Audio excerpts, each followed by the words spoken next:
Hey, what's going on? This is JP from Hear and Play Music in the Gospel Music Training Center.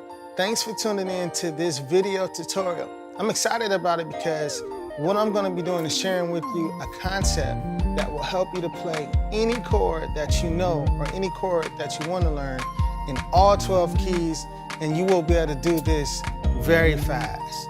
Now, this is something that I learned while I was in high school, and I picked up on this from a good friend and mentor of mine by the name of Larry Cox, a phenomenal musician and instructor.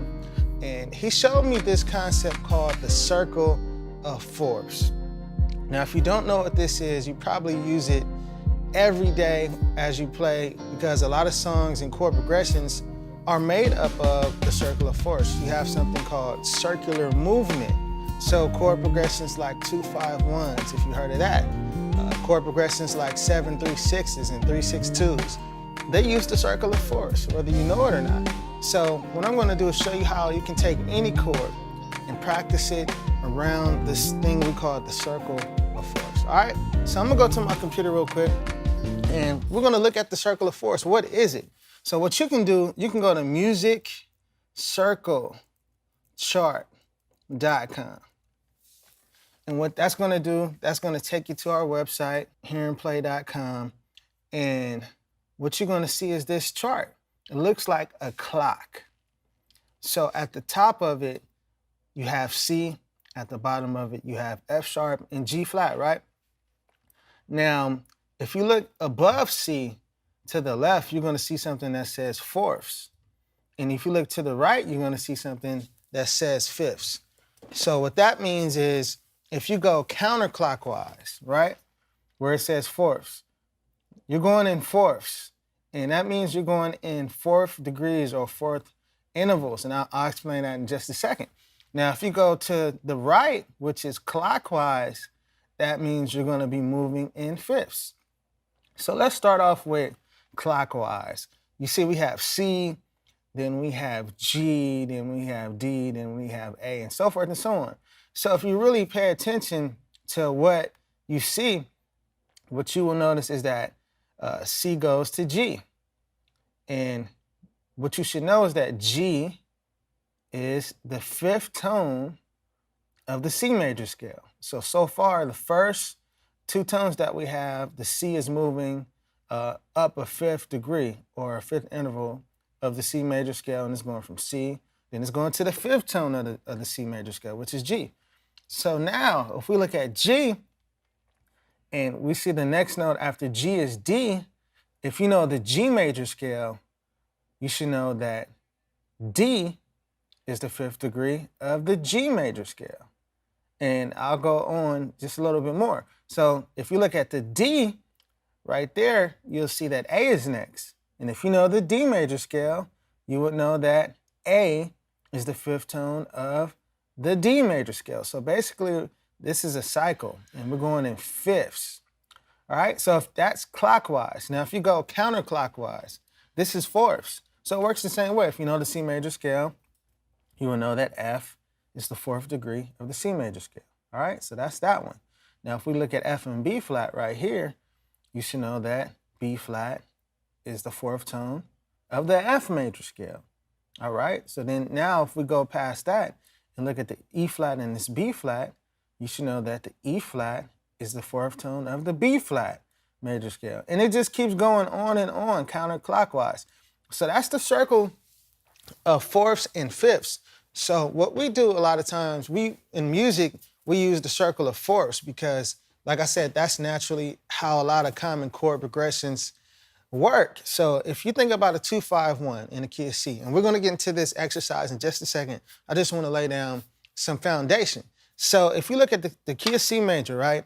C is the 1, D is the 2, E is the 3, F is the 4, G is the 5, A is the 6, B is the 7, and we're back at the 1, C, right? So if you think about this common chord progression that we call the 2-5-1, right? What is that? So if we think about the scale and the number system, you should know, and this is for those of you who never have heard of this, the 2-5-1, we're going to use the number system of C to identify that.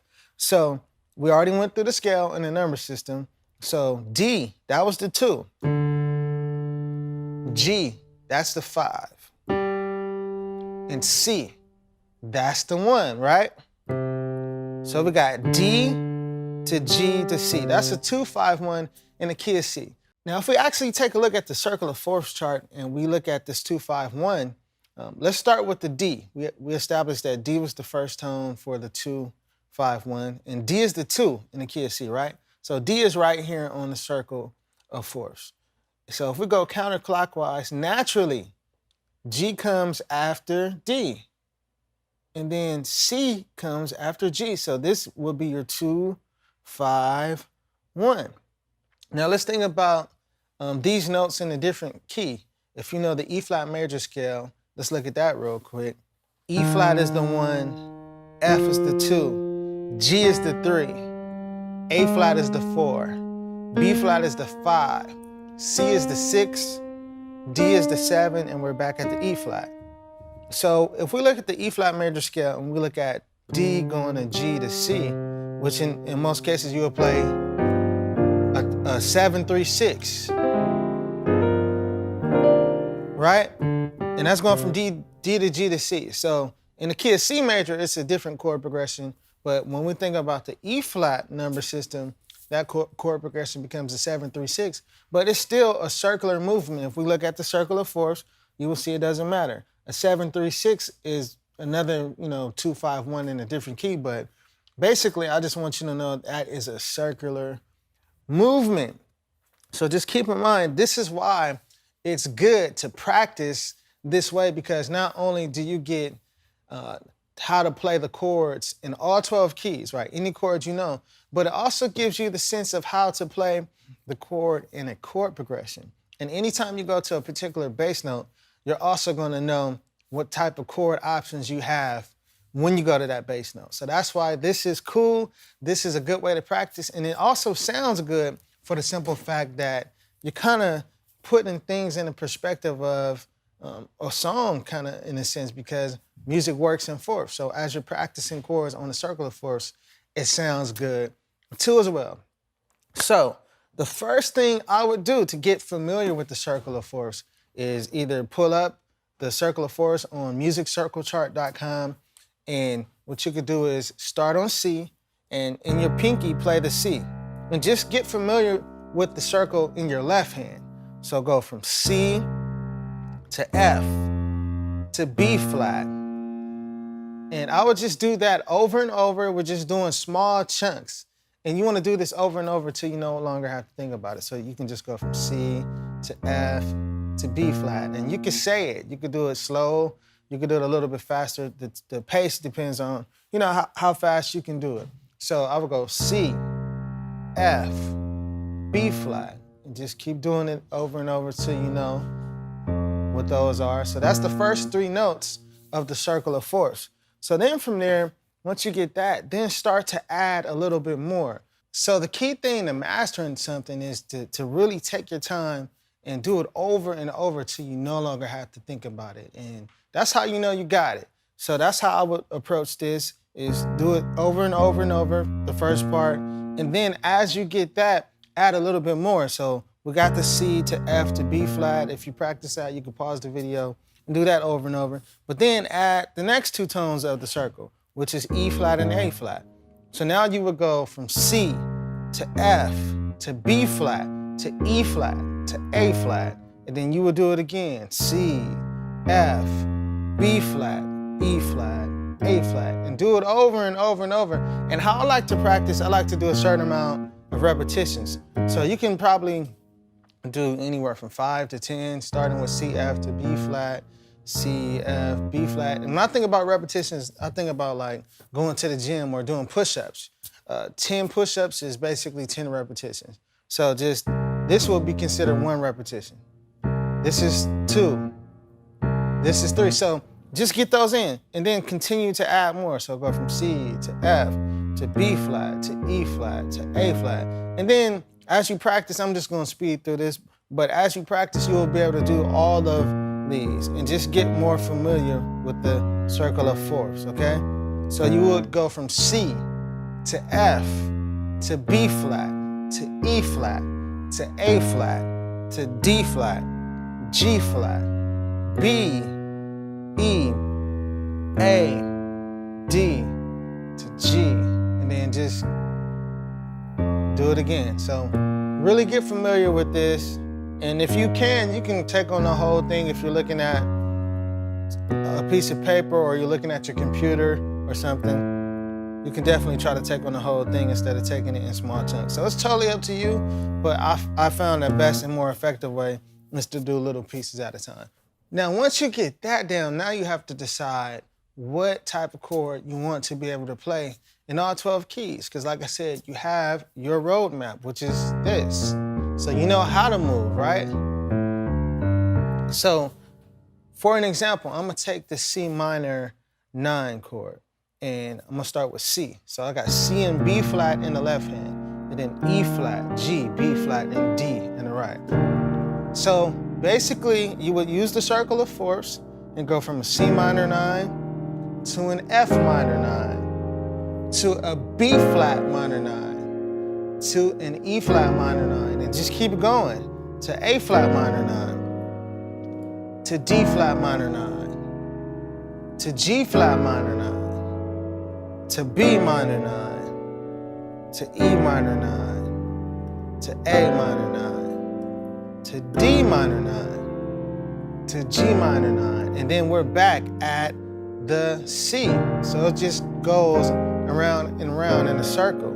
And you can do it at whatever speed you want to, but once you start to do this, it kind of sounds good because this is kind of how music works in fourths. Okay? And then now you're back at the C.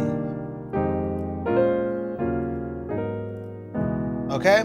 So that's an example with a minor 9 chord. Now let's say you don't really know how to play this chord off. Let's say you start with the first one, and it doesn't even have to start on the C. You can start at any point of the circle. Let's say someone shows you a chord, like they show you this chord off of B flat first. And let's say you know that. Well, just continue going around the circle. So you can start from B flat. You don't necessarily have to start on the C. You can start on the B flat and then go to E flat, then go to A flat, then to D flat, then G flat, then B. Okay, and just start from there. So you don't necessarily have to start on the C. I'm just using that as an example because that's where it starts at the top on the circle of fourths, okay? So now there are resources and things that you could use if you don't know how to play the first chord on the next tone. So let's say, for example, you learn a B flat minor 9, and you know that the next tone to play this chord on using the circle of fourths, because we're starting on the B flat, and you should know the next tone of the circle is E flat, right? So we will go from B flat to E flat to A flat, D flat, and so forth and so on. But let's say you don't know how to play this chord off the E flat. So how do you even figure that out? Well, you can get a chord book.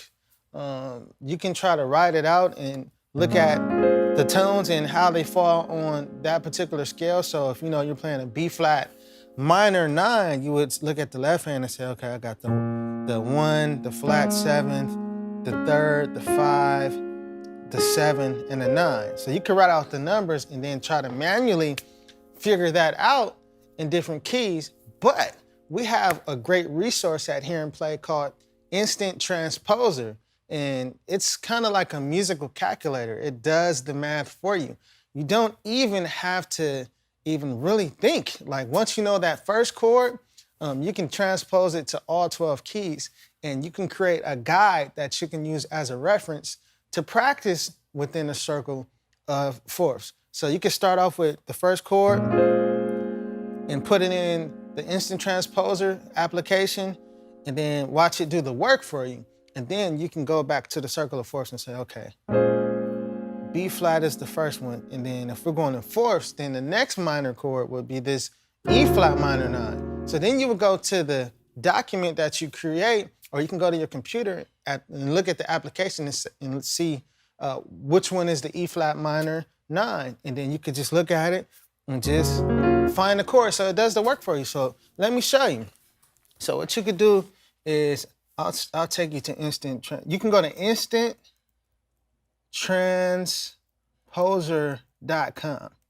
And then that'll take you to where you can actually see what it I does. want you to imagine something real quick. It's a video that takes you through, you know, what the instant transposer is. And it's only $37. And trust me, it's a great investment when you think about the time that it takes to actually try to figure out how to transpose music. It does the work for you. So just $37, that's going to save you a lifetime of time when it comes down to just learning things a whole lot faster. So this is the instant transposer application. And you can use this for chords. You can use it for chord progressions too as well. So let me give you an example. But you can do this with any particular chord. So you basically start off with a single keyboard, but I just added another one by hitting this green arrow to the right to give me more. And you can just add as many as you need, or you can take away, you know, the keyboards that you don't need. But you basically start with this, and you know what? I'm gonna start with a C major chord. Now you can actually change the color of how the notes highlight. So this is a C major chord. If I want it in green, that's green. But if I don't want that color, I could change it to blue or any color. Let's see. I think this blue would be cool. Yeah, I like that. So basically you start off with, you know, whatever chords you want to transpose and just put the notes in. And then from here, what you do is you can do a manual transposition one by one. So you can add a transposition, right?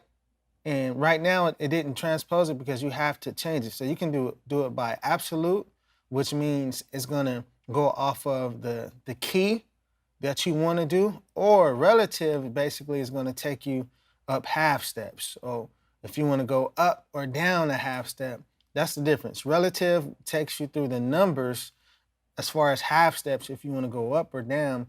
Just like if you had a transpose on your keyboard and you hit that transpose button and you go up +1, +2, +3, that's what relative is. And then absolute basically takes you to the exact key that you want. So if you want to learn the C major chord in F, you can go F. And then now F is the next one on here. So this is the manual approach to do it. And then you can add another keyboard. Oh, oops, that's not what I meant to do. I meant to add another transposition. But I kind of messed that one up already. Let's see if I can get rid of this. There we go. Get rid of this one.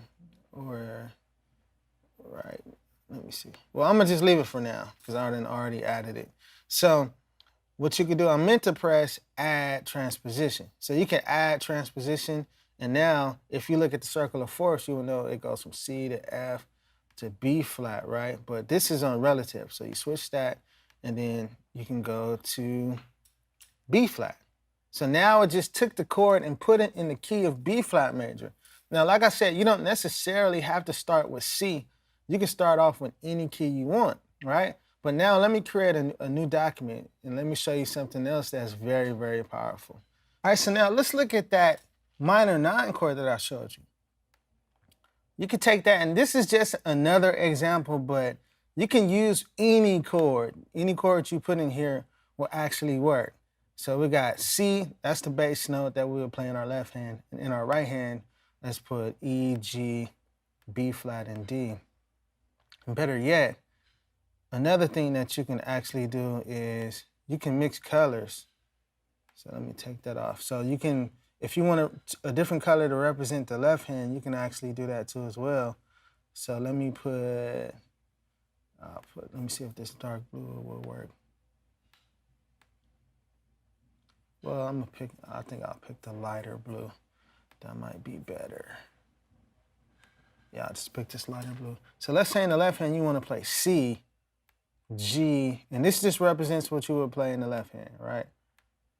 So this could transpose the left hand and the right hand together, and all you have to do, instead of doing it the manual way like we did with the C major chord, all you got to do is click on transpose all, and it will transpose to every key without you having to do any work. But what you will have to do is look at the order of things.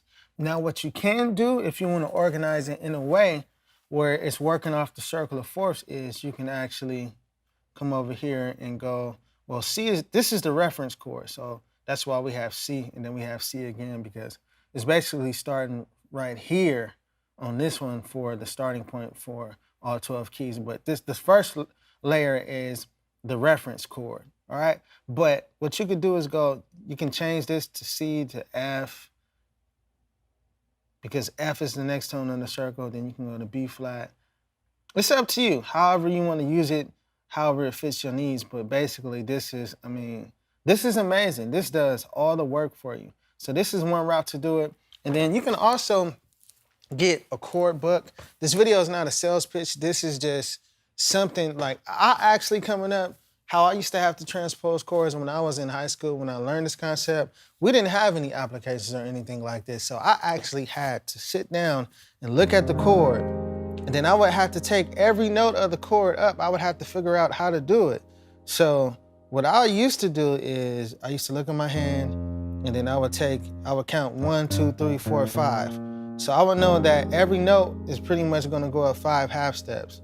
Because if we're going from F to B flat, that's 1, 2, 3, 4, 5 half steps. So I literally would have to take every note up 5 half steps. So with that being said, if we were gonna go from an F minor 9, which is this chord I'm playing right now, to a B flat minor 9, which is the next tone on the circle, that's what I would have to do. So I would go 1, 2, 3, 4, 5, 1, 2, 3, 4, 5. And then this is the right hand first note. So I would go 1, 2, 3, 4, 5. And then I would have to remember all the other notes and just take them up half steps. So it's a lot more challenging, but I got it done and it really helped me. But once you go around the circle of fourths, around the first 3, everything is kind of half steps away. So you can do the half step thing too as well by